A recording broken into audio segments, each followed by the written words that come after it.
কি ব্যাপার, দরজা খুলতে এত লেট করলেন যে আপনি? না, একটু কাজ করতেছিলাম তো। আচ্ছা আসেন, বসি। আচ্ছা।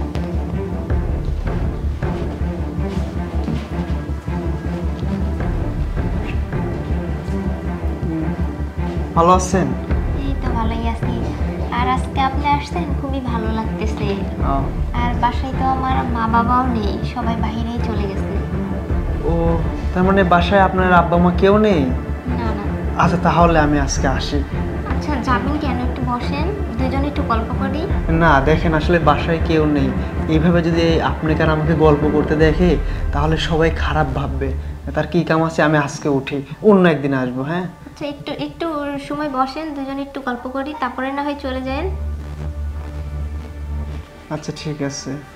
আচ্ছা যাই হোক, আপনি আসছেন, খুবই ভালো লাগতেছে আমার। আর যেহেতু বাসায় তো কেউই নাই। না আপনি এগুলা কি বলেন, দেখেন কবলে তো বিয়ে শাদী ঠিকঠাকের মধ্যেই, আর এই টাইমে তো এগুলো করা ঠিক না। না আমার, আপনি দেখেন আমি এগুলো পারবো না। কি বলতেছেন আপনি সব? না আমি ঠিকই বলতেছি, আমি এগুলা পারবো না। আপনি যেভাবে বলতেছেন, ছি, এগুলা বিয়ের আগে ঠিক না এগুলা।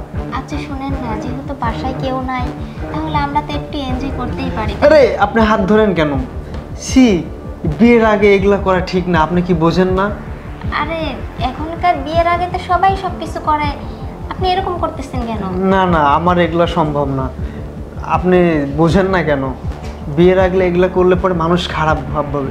আচ্ছা আপনার মনে কি চায় না যে বিয়ের আগে একটু এনজয় করি, একটু মজা করি?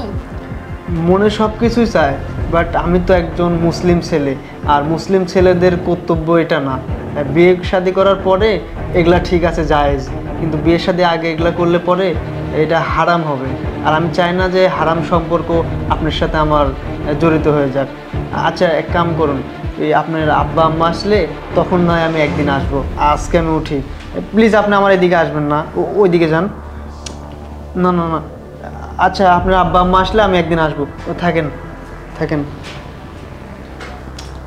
যাই হোক, ও তো চলেই গেছে, এবার আশিককে একটা ফোন দেই।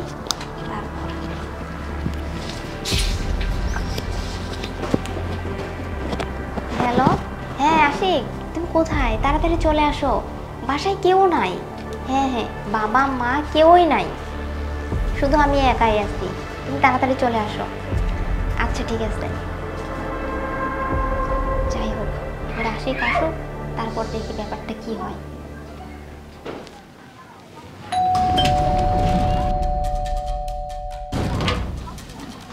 আরে বেবি, বাসাতে কেউ নাই তো? না না, কেউই নাই। আরে বেবি, আরে কি সব করতেছে এসব? আসো একটু বসো আগে, আসো। আচ্ছা ঠিক আছে চলো। আরে বাসাতে কেউ নেই আজকে? হ্যাঁ বাসায় কেউ নেই, সব কিছুই ঠিক আছে, কিন্তু তুমি এমন ব্যবহার করতেছো কেন? আরে কি, আমরা তো রিলেশন করি তাই না, আমরা তো গার্লফ্রেন্ড বয়ফ্রেন্ড নাকি? আরে আসো প্লিজ। ঠিক আছে গার্লফ্রেন্ড বয়ফ্রেন্ড, প্লিজ তুমি আমার গায়ে এখন হাত দিও না, কারণ বাসায় যেহেতু কেউ নেই, আর বিয়ের আগে এসব একদমই ঠিক না। আরে বেবি তুমি এগুলো কি বলতেছো? এগুলো এনজয় একটু হতেই পারে, সমস্যা নেই বেবি। শোনো না, আমি যা বলতেছি একদম ঠিকই বলতেছি, তুমি এত তাড়াতাড়ি করতেছো কেন? আমরা তো বিয়ের পরও ওইসব করতে পারবো, তাই না? আচ্ছা তোমার সমস্যা কি বলো তো? দেখো আশিক, এখনো আমাদের বিয়ে হয়নি, আমাদের বিয়ের হওয়ার পরে সবকিছু করা ঠিক। তো কি হয়েছে, বিয়ে না হয়েছে তো কি হয়েছে, সমস্যা নেই প্লিজ। তারপরও প্লিজ, এটা ঠিক হচ্ছে না। তুমি আসছো ঠিক আছে, বাসায় কেউ নেই, আমরা দুইজনে তো গল্পও করতে পারি, তাই না? যেহেতু সামনে আমাদের বিয়ে। দেখো আমার না গল্প হচ্ছে না, বাসাতে কেউ নেই আজকে, এই সুযোগটা কাজে লাগে না প্লিজ। আরে আশিক শোনো না, তোমার জন্য একটা সারপ্রাইজ আছে, তোমাকে একটু দেখাই। অবশ্যই। আচ্ছা ঠিক আছে, আসো না, তুমি আসো। ঠিক আছে। আরে কি লোক রাখছো? এই যে, আরে আঙ্কেল আন্টি, বের হয়ে আসো বাবা মা। আরে আপনারা এই জায়গাতে?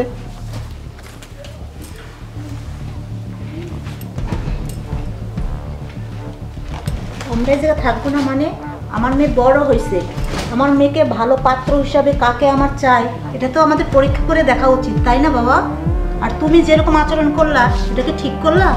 আরে লিমা, তুমি তো বলছিলে বাসায় কেউ নাই, আর এখানে আঙ্কেল আন্টি এগুলো কি হচ্ছে আমি তো বুঝতে পারতেছি না। দেখ মা, তোকে আমি বলছিলাম না, আমরা যে ছেলেটাকে তোকে পছন্দ করে দিছি, আসলে ছেলেটা অনেক সৎ সরল এবং একটা ভালো চাকরি করে। কিন্তু তুই কিভাবে এই ছেলেটাকে পছন্দ করলি? দেখলি, চোখের উপর দেখতে পারলি। সত্যি বাবা, তোমাদের কথা যদি না শুনতাম তাহলে হয়তো বা বুঝতেই পারতাম না।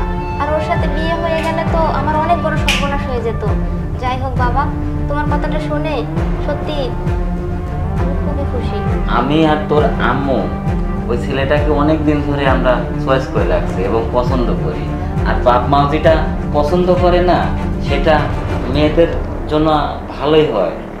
সুখী রাখার জন্য বাপ মা এগুলা করে, বুঝছো? হ্যাঁ বাবা, ওই ছেলেটা না সত্যি খুবই ভালো আর খুবই ভদ্র। আমি ওই ছেলেকেই বিয়ে করব। ঠিক আছে শোনো, তাহলে তুমি ওই ছেলেটাকে বিয়ে করো, আমি চলে গেলাম, থাকো। আর তোমার যাও যাও, তোমার মতন বদমাস ছেলের প্রয়োজন নাই। দেখলা মা, তাহলে এটাই প্রমাণ হয়ে গেল নাকি? হ্যাঁ বাবা। মা শোন, আমি একটা কথা বলি, সারা জীবন যার সঙ্গে জীবন সঙ্গী করে নিবি তাকে একটু যাচাই করে নিলে আরো ভালো হবে সংসারে। হ্যাঁ মা, যাই হোক বাবা, তুমি বিয়ের ব্যবস্থা করো। আমার লক্ষ্মী মেয়ে, বুঝতে পারছে আচ্ছা, বাবা ঠিক মার আছে, কথা। চলো। চলো।